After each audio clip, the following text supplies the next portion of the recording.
Good morning friends, welcome to our channel let's learn with Devika.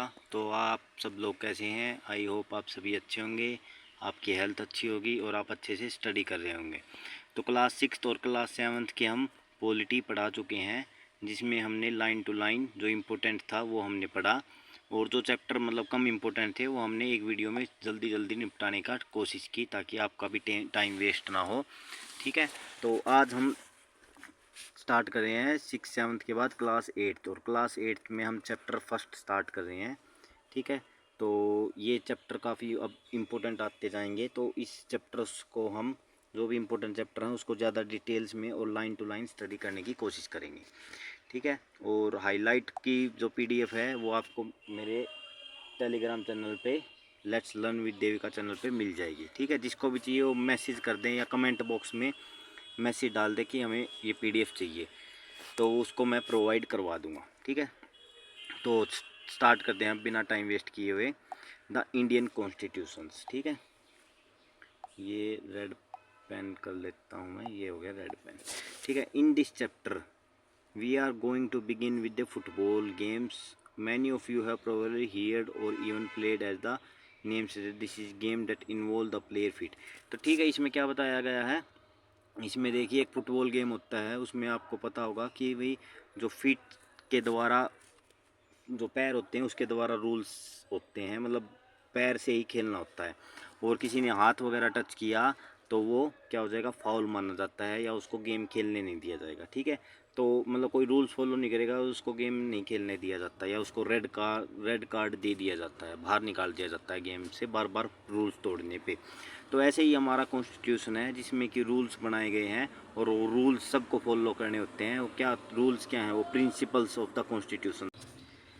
ठीक है, वो principle of the constitution है, और कुछ रूल्स कुछ लोगों को उसमें एडवांटेज दे रखा है, जैसे जो गोलकीपर होता है वो टच कर सकता है। तो ये रूल सब के लिए होते हैं, कुछ रूल सब के लिए नहीं होते।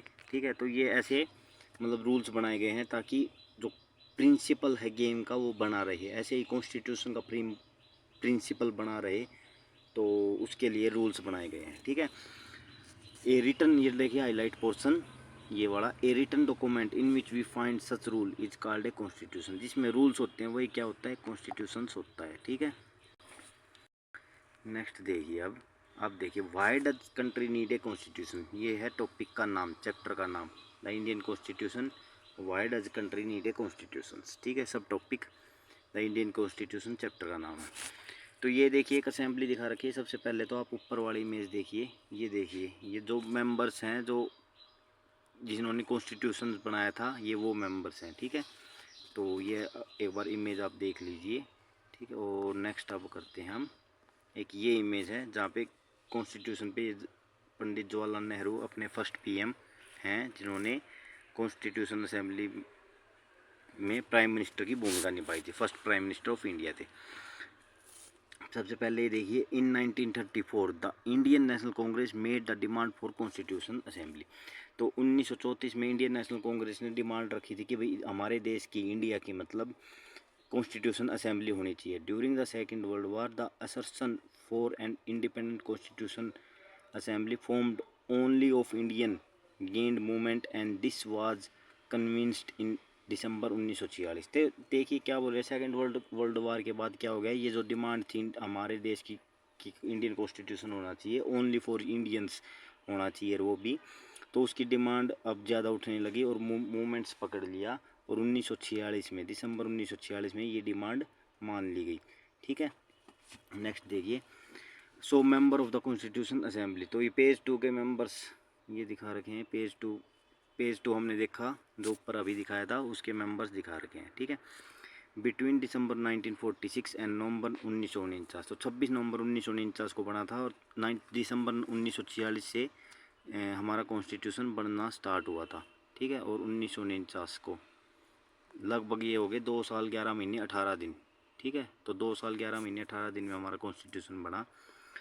Drafted a constitution for independent India, ये जूम कर देता हूँ, free to save their destiny at last. After 150 years of British rule, the member of the Constitution has approached this task with the great idealism that the freedom struggle had helped produced. You will read more about the work of the constituent assembly later in this chapter. ठीक है, तो ये सब work वगैरह जो भी किए थे कॉन्स्टिट्यूएंट असेंबली ने, वो सब हम पढ़ेंगे। कॉन्स्टिट्यूएंट असेंबली एक बनी थी, आपको ये आइडिया मिल गया है। The photo along side show prime minister Pandit Jawaharlal Nehru addressing the constituent assembly. ठीक है, ये कॉन्स्टिट्यूएंट असेंबली को एड्रेस कर रहे हैं। तो ये एक इमेज के बारे में बता रखा है। तो ये आपको आई होप समझ आ गया होगा कि कॉन्स्टिट्यूएंट असेंबली बनी थी जहाँ पे कॉन्स्टिट्यूशन बना था हमारा, और जिसमें जो 1946 में स्टार्ट हुआ था और 1949 तक ये बना था। तो अब स्टार्ट करते हैं। Today most country in the world have a constitution. तो आज के टाइम में कंट्री के हर एक कंट्री के पास कॉन्स्टिट्यूशन है। While all democratic countries are likely to have a constitution, it is not necessary that all countries that have a constitution are democratic. तो क्या बोल रहे हैं, हर एक कंट्री जिसके पास कॉन्स्टिट्यूशन है क्या वो डेमोक्रेटिक है? नहीं। तो इसका आंसर है नहीं। ऐसा ज़रूरी नहीं है कि जो जैसे चाइना है उसका कॉन्स्टिट्यूशन है लेकिन वो एक डेमोक्रेटिक कंट्री नहीं है। The constitution serve a several purpose. Constitution के सेवरल पर्पज होते हैं। First, it lay out certain ideals. First देखिए, it lay out certain ideal that form the basis of the kind of country that we are citizen aspire to live in. ठीक है, तो ये क्या बना देता है, एक मूलभूत ढांचा बना देता है देश में एक रूल्स का। ठीक है, और उसी के अकॉर्डिंग मतलब कॉन्स्टिट्यूशन से ये पता चलता है कि हमारे देश में जो लोग हैं वो किस टाइप के हैं, मतलब वो क्या चाहते हैं। ठीक है, और आगे पढ़िए। और put another way, a constitution tell us what the fundamental nature of our society is. तो हमारे सोसाइटी का मूलभूत नेचर किस टाइप का है। A country is usually made up of different communities of peoples. तो हम आपको पता है कि हमारा देश डिफरेंट कम्युनिटीज़ से बना है, और कोई भी कंट्री डिफरेंट कम्युनिटीज़ से बनी होती है। हु शेयर सर्टेन बिलीफ, तो उनके हर एक का किसी का सर्टेन बिलीफ होता है। But may not necessary agree on all issue. तो ये नेसेसरी नहीं है कि हर कोई एग्री हो हर एक इशू पे। Constitution help serve a set of rule. तो कॉन्स्टिट्यूशन क्या बना देता है, एक रूल्स की एक सेट बना देता है, पूरी बुक। ठीक है, जिसको कि हर किसी को मानना होता है। And principle that all person in a country can agreed upon as the basis of way in which they want the country to be governed.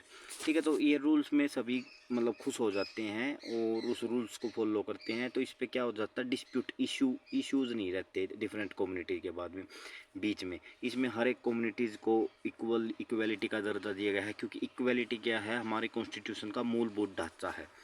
ठीक है, तो फंडामेंटल राइट्स है इक्वलिटी। तो क्लास 6 में, क्लास 7 में भी आपने बेसिक समझ आया होगा कि इक्वलिटी क्या है, मूलभूत स्ट्रक्चर ऑफ द कॉन्स्टिट्यूशन है। This include not only the type of government but also the agreement on certain ideals that all believe that country should uphold। तो ये क्या बोल रहे हैं, कॉन्स्टिट्यूशन खाली, एक मिनट रुकिए, constitution not only the type of government. Constitution ये नहीं कि किस टाइप की गवर्नमेंट है, कि भाई वो मोनार्की है या वो डेमोक्रेटिक गवर्नमेंट है, but also agreement on certain idea that all believe the country should uphold, कि भाई कंट्री किस टाइप की है हमारी। ठीक है, तो नेक्स्ट पेज पर चलते हैं। अब ये चैप्टर्स इंपॉर्टेंट है तो लाइन टू लाइन सब हम पढ़ रहे हैं ताकि आपको ज़्यादा से ज़्यादा समझ आ सके। ठीक है, तो थोड़ी सी वीडियो लंबी बनेगी, लेकिन मैं ट्राई रहेगी ज़्यादा लंबी वीडियो ना हो ताकि आपका टाइम वेस्ट ना हो। कुछ चैनल्स क्या करते हैं, 2-2 घंटे की वीडियो बना देते हैं इजी चैप्टर की, लेकिन वो कोई ज़्यादा बेनिफिशियल रहता नहीं। ठीक है, तो ये इमेज देखिए। अब ये इमेज में ऐसा कोई डिटेल में जाने की ज़रूरत नहीं है। ये इमेज क्या है, नेपाल की एक जो मूवमेंट चल रहा है जिसमें लोग डेमोक्रेसी चाहते हैं। तो नेपाल में डेमोक्रेसी 2006 में आई थी। In people movement democracy began gaining immense force. ठीक है, 2006 में इंडिपेंडेंस मिली थी। कहाँ किससे, वहाँ पे एक राजा होता था। ठीक है, उसने क्या कर लिया था, मोनार्की वो एस्टेब्लिश कर दी थी। तो वहाँ के लोगों ने, माओसिस्ट ने और आर्मी ने मिलकर उस राजा के खिलाफ लड़े और वहाँ से जो मोनार्की थी उसको ख़त्म किया। ठीक है, और पार्लियामेंट को रिस्टोर किया गया। तो ये थे, इसमें ये दिखा रखा है। ठीक है, नेपाल के लोग स्ट्रगल कर रहे हैं। ठीक है, और किंग का क्या नाम था, किंग ज्ञानेंद्र। ठीक है, ये थोड़ा ध्यान रख सकते हो आप, बाकी ज़्यादा इंपॉर्टेंट है नहीं। तो ये देखिए, let us try to understand what we mean by this through two contrasting situation of recent history of Nepal, a country that border India। तो आपको पता है इंडिया के नॉर्थ में क्या है, नेपाल।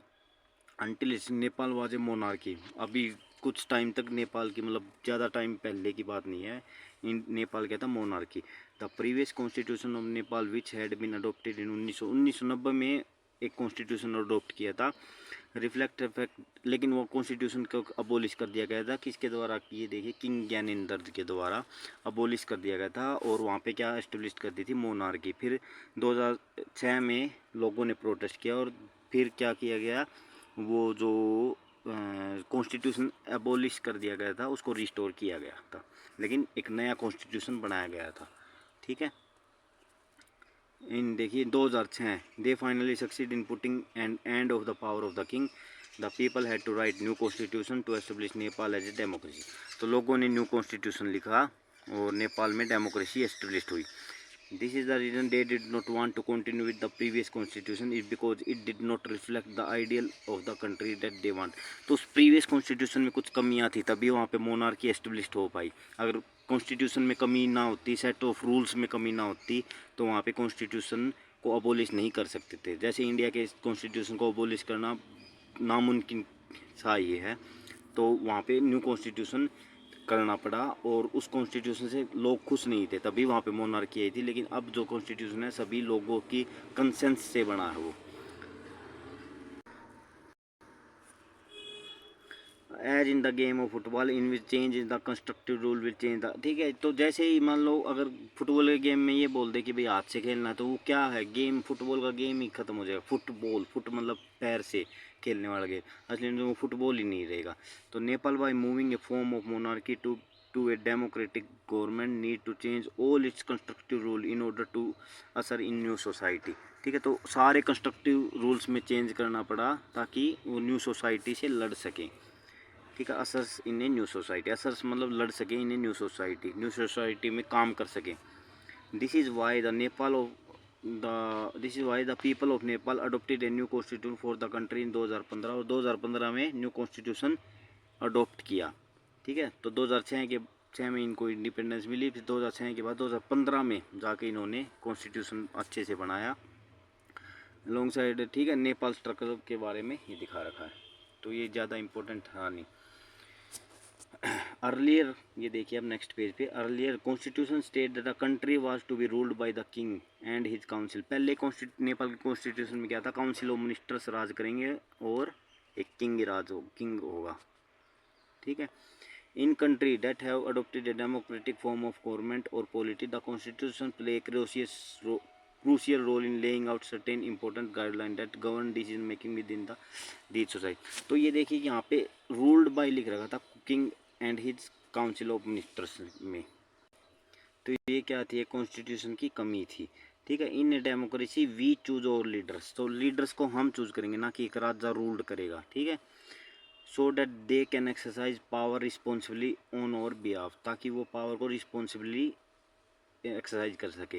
लेकिन हमें ये पता है कि पॉसिबिलिटी है कि that these leaders might misuse their authority and the constitution usually provide safeguard against this. तो कॉन्स्टिट्यूशन सेफ गार्ड प्रोवाइड करता है। जैसे अब मान लो जो गवर्नमेंट है, अब इंडिया के जो प्राइम मिनिस्टर हैं, वो कल को चाहें कि भाई हमारे देश पे राज हो जाए, ठीक है, या वो ही बैठा रहे, तो कॉन्स्टिट्यूशन सेफ गार्ड प्रोवाइड करता है। जैसे जैसे पॉलिटी पढ़ेंगे आपको पता चलेगा फंडामेंटल राइट्स कैसे सेफ गार्ड प्रोवाइड करते हैं against this misuse of authority can result in gross injustice as a demonstrated in. ठीक है, तो ये मिसयूज हो सकता है। एक थोड़ा एग्जांपल दिखा रखा है इन्होंने। ठीक है, एक क्लास है, क्लास में एक मॉनिटर है। ठीक है, तो मॉनिटर है, उसके पास पावर आ गई, तो ये मैडम को कहीं जाना पड़ गया, और ये मॉनिटर क्या करता है, उसको खड़ा कर देता है, अनिल को। ठीक है, ये अनिल को खड़ा कर देता कि भाई तुम बार बार शोर कर रहे हो, और मैडम से झूठी शिकायत कर देता है। ठीक है, तो ये क्या किया इन्होंने, मिसयूज किया गया। लेकिन कॉन्स्टिट्यूशन यहाँ पे सेफ गार्ड प्रोवाइड करता है कि वो मिसयूज नहीं कर सकता। जैसे प्रेसिडेंट को इम्पीच किया जा सकता है। ठीक है, और प्राइम मिनिस्टर को की सरकार भी, जो भी सरकार है करंट सरकार, उसको भी गिराया जा सकता है। तो ये क्या है, सेफ गार्ड प्रोविजंस दे रखे हैं कॉन्स्टिट्यूशन में। In a democratic society constitution often lay down rule that guard against the misuse of authority. तो रूल्स वगैरह बना रखे हैं जो कि अब सुप्रीम कोर्ट भी बीच में आ सकता है, सुप्रीम कोर्ट में भी शिकायत कर सकते हैं। तो ये रूल्स वगैरह बना रखे हैं ताकि इस टाइप की सिचुएशन से बचा जा सके। By your political leader in case of the Indian constitution about which you will read more later in chapter many of rights are contained in the section of fundamental rights. तो fundamental rights के बारे में हम पढ़ेंगे धीरे धीरे। तो बहुत सारे लाज तो फंडामेंटल राइट्स में भी हैं। You read about how the Indian constitution guarantee the right of equality. तो राइट ऑफ इक्वलिटी की भी प्रावधान है इंडियन कॉन्स्टिट्यूशन में और सभी पर्सन को वो देता है। And say that no citizen can be discriminated against on the ground of religion race caste gender place. ये लास्ट वीडियो में पढ़ाया था मैंने आर्टिकल 15, ठीक है। तो इसके बेस पे religion race caste gender and place of birth पे हम डिस्क्रिमिनेशन नहीं कर सकते। The right to equality is one of the fundamental right guaranteed by the Indian constitution. तो राइट टू इक्वलिटी एक फंडामेंटल राइट्स है। तो ये क्लास 6 में पढ़ देखा था हमने, क्लास 7 में भी, ठीक है। तो नेक्स्ट चलते हैं नेक्स्ट पेज पे, ठीक है। यहाँ पे अब ये देख लीजिए, ये भाई फिर इसी में another important function of the play in democracy ensure the dominant group does not use the power. अब क्या होता है, डोमिनेंट ग्रुप जो जिसकी पॉपुलेशन ज़्यादा है वो ग्रुप माइनॉरिटी पे राज ना करने लग जाए, ठीक है। तो इसी का एक एग्जांपल दिखा रखा है यहाँ पे, बॉयज़ का ज़्यादा ग्रुप है, ठीक है, और ये गर्ल्स का या कुछ बच्चे हैं उनका ग्रुप स्मॉल है। तो ये वोटिंग होती है कि भाई क्या खेलें क्या खेलें, तो ये बोलते हैं क्रिकेट खेलेंगे हम, बास्केटबॉल नहीं खेलने वाले, ठीक है। तो ये क्या हो गया, जीत गए ही, ये हंस रहा है ही, वी हैव वन ओबियसली। ये बच्चा बोलता है obviously there are more boys in the class. तो बॉयज़ ज़्यादा हैं इसलिए ये जीत गए, इसलिए क्रिकेट की वोटिंग ज़्यादा हुई। तो ये क्या हुआ, एक मतलब क्या हुआ, ये क्या हो गया, मतलब जो मेजोरिटी ग्रुप है वही जीतता जा रहा है। तो ऐसे सेफगार्ड दे रखे हैं कॉन्स्टिट्यूशन में ताकि मेजोरिटी में जो है वो क्या ना कर सके, डोमिनेंस ना कर सके माइनॉरिटी पे, ठीक है। सच अनहेल्दी सिचुएशन कैन ओकर डेमोक्रेटिक सोसाइटी। तो जो ये जिस टाइप की जैसे फुटबॉल वाली सिचुएशन है ये अपनी सोसाइटी में भी हो सकती है। Where a majority can continuously enforce decision that exclude minority and go against their interest. तो माइनॉरिटी को एक्सक्लूड कर दिया जाए। तो इसमें क्या सेफ गार्ड दे रखे हैं सुप्रीम कोर्ट नहीं, इसने कॉन्स्टिट्यूशन ने, कि भाई इस सिचुएशन से बचा जा सके। जैसे SC ST के लिए अलग से सीट रिजर्व्ड होती हैं, ठीक है, ताकि वहाँ पे भी जो लोकसभा है या विधानसभा है, ठीक है, वहाँ पे पूरी पावर, पूरी मेजोरिटी हो सके जो भी माइनॉरिटीज़ में हैं। As the above story board, ठीक है, ये स्टोरी बोर्ड में दिखा रखा है सब। Illustrate every society is prone to the tyranny of the majority. तो इस टाइप की निरंकुशता, टायरनी क्या होता है, निरंकुशता। ये मैंने एक मिनट रुकिए, इसको मैंने इसमें आप देखेंगे, देखो क्रूल और ओप्रेसिव गवर्नमेंट और रूल्स। तो ऐसे निरंकुशता रूल्स होते हैं, ठीक है। तो इसमें मैंने ये हाईलाइट जो है उसकी मीनिंग भी डाल रखे हैं, ऑफ द मेजोरिटी। नेक्स्ट देखिए, तो इस टाइप की सिचुएशन ना आए कि भाई लोग क्रूल्स रूल ना करने लग जाएं, ठीक है। The constitution usually contain rule that ensure that minority are not exclude. तो कॉन्स्टिट्यूशन ने ऐसे रूल बना रखे थे कि माइनॉरिटी को एक्सक्लूड ना कर सके from anything that is routinely available to the majority. जो मेजोरिटी को मिलता है वही माइनॉरिटी को भी मिले। Another reason why we have a constitution precisely to prevent this tyranny or domination by the majority of a minority, ठीक है। दो डोमिनेशंस ना हो तो ऐसे कुछ रूल बना रखे हैं। This can refer to one community dominating another. तो एक कम्युनिटी दूसरी कम्युनिटी पे डोमिनेट करती है तो उसको बोलते हैं इंटर कम्युनिटी। मतलब मान लो फॉर एग्जांपल कोई ए कम्युनिटी है, कोई बी कम्युनिटी है, ए कम्युनिटी ज़्यादा मेजोरिटी में है तो वो बी पर वो ना करने लगे, डोमिनेटिंग ना करने लगे, तो उसको बोलते हैं इंटर कम्युनिटी। और सेम डोमिनिटी एक ए कम्युनिटी है उसमें भी अलग अलग कास्ट हैं, ठीक है। तो जो अपर कास्ट है वो लोअर कास्ट को डोमिनेट ना करने लगे, तो डोमिनेट करने लगे तो इंट्रा कम्युनिटी डोमिनेशन बोलते हैं उसको, ठीक है। तो ये सब चल रहा है। तो नेक्स्ट पेज देखिए अब, ठीक है। अब नेक्स्ट नेक्स्ट पेज पे the third significant reason why we need a constitution is to save us from our self. तो ये हमें अपने खुद से भी बचाता है। अब देखिए कैसे, this may be sound strange but what is meant by this that we might at time feel strongly about an issue that might go against our largest interest and the country help us guard against this. Look at the storyboard below to understand this better. अब ये कैसे खुद से बताता, मान लो बहुत सारी population के मन में आ जाए कि भाई अब मोनार्की होनी चाहिए देश में, डेमोक्रेसी ख़त्म हो जानी चाहिए, ठीक है, लेकिन कॉन्स्टिट्यूशन ऐसा नहीं होने देता। कॉन्स्टिट्यूशन का बेसिक रूल है, बेसिक फंडामेंटल राइट्स हैं, ये बेसिक वगैरह जाके अगले मतलब जो मेन पॉलिटी 11th-12th में पढ़ेंगे। तो basic structure of the constitution है कि डेमोक्रेसी, जैसे इक्वालिटी, ये क्या है, बेसिक स्ट्रक्चर है। अब सुप्रीम कोर्ट ने मान लो कल को ये बोल दिया कि भाई इक्वालिटी नहीं होगी देश में, तो क्या ये हो सकता है? कॉन्स्टिट्यूशन उसको नल एंड वॉइड कर देगा। अब सुप्रीम कोर्ट या कोई भी पार्टी है वो एक बोल दे कि भाई डेमोक्रेसी नहीं होगी देश में, लेकिन वो पास भी करा दे उस बिल को, क्या वो पॉसिबल है? तो नहीं पॉसिबल है, क्योंकि वो basic structure of the constitution है। तो basic structure of the constitution को अबोलिश नहीं कर सकते हम, ठीक है। तो ये सब है इसमें, आई होप आपको अच्छे से समझ आ गया होगा। तो ये हमारे मन को भी रोकता है कि भाई हमारा मन जो basic structure of the constitution है उसको अबोलिश ना कर सके, ठीक है। तो ये कुछ ऐसी डायलमिया सिचुएशन हो जाती है, डायलमा हो जाता है। मान लो एक एग्जांपल दिखा रखा है, एक लड़की है जिसका कल पेपर है लेकिन वो टीवी भी देखना चाहती है, तो उसके पेरेंट्स बोलते हैं कि भाई हम टीवी बंद कर देते हैं, ठीक है, या उसके पेरेंट्स भी हेल्प कर देते हैं। वो लड़की बोलती है आप टीवी बंद कर दीजिए ताकि मेरा मन भी ना करे टीवी देखने के लिए, मेरा फेवरेट शो आया हुआ है, ठीक है। तो ये लड़की की हेल्प करते हैं। तो इस डायलमा से निकलने के लिए जैसे इन्होंने हेल्प की, तो ऐसे ही कॉन्स्टिट्यूशन हेल्प करता है डायलमा से निकलने के लिए। डायलमा मतलब दुविधा में फंस जाते हैं, ठीक है। तो ये एग्जांपल यहाँ पे दे रखा है जो मैंने बताया है। Similarly the constitution help to protect against certain decision that we might take could have an adverse effect on larger principle that the country believe in, ठीक है। तो मान लो कुछ ऐसे प्रिंसिपल को ऐसा डिसीजन ले ले जो कि प्रिंसिपल्स को अफेक्ट करे कॉन्स्टिट्यूशंस का। फॉर एग्जांपल देखिए, it is possible that many people who live in democracy might come to strongly feel that petty politics has so that we need, ठीक है। तो एक्रिमोनियस का मीनिंग देखिए, पहले यहाँ पे एक्रिमोनियस का मीनिंग होता है, यहाँ पे मैंने हाईलाइट कर रखा है। तो इसका मीनिंग ये देखिए, टिपिकली स्पीच और डिस्कशन और स्पीच कर बोलते वक्त, मतलब आपस में बात करते वक्त एग्री और बिटर मतलब बात एंग्री से बात करें, मतलब बहुत ही कड़वे वचन बोलना, ठीक है। तो लोगों को ये फील होने लगे कि भाई पेटी पॉलिटिक्स है ना बहुत ही कड़वा हो चुका है, मतलब वहाँ पे बहुत गंदगी फैल चुकी है, ठीक है। So that we need a strong dictator, तो लोगों को ये बिलीव होने लगे कि स्ट्रॉन्ग डिक्टेटर का आना ज़रूरी है। तो क्या ये ऐसा हो सकता है? ठीक है, तो ऐसा नहीं हो सकता क्योंकि basic structure of the constitution है, इसका पॉलिटिकल पार्टी कोई भी इसको ख़त्म नहीं कर सकती। तो ऐसा खुद के मन को भी रोकता है, ठीक है। तो इस टाइप की दुविधा से भी रोकता है। अब विम्स वगैरह इसमें सडन डिजायर और change of mind, specially one that is unusual और अनएक्सप्लेन्ड, ठीक है।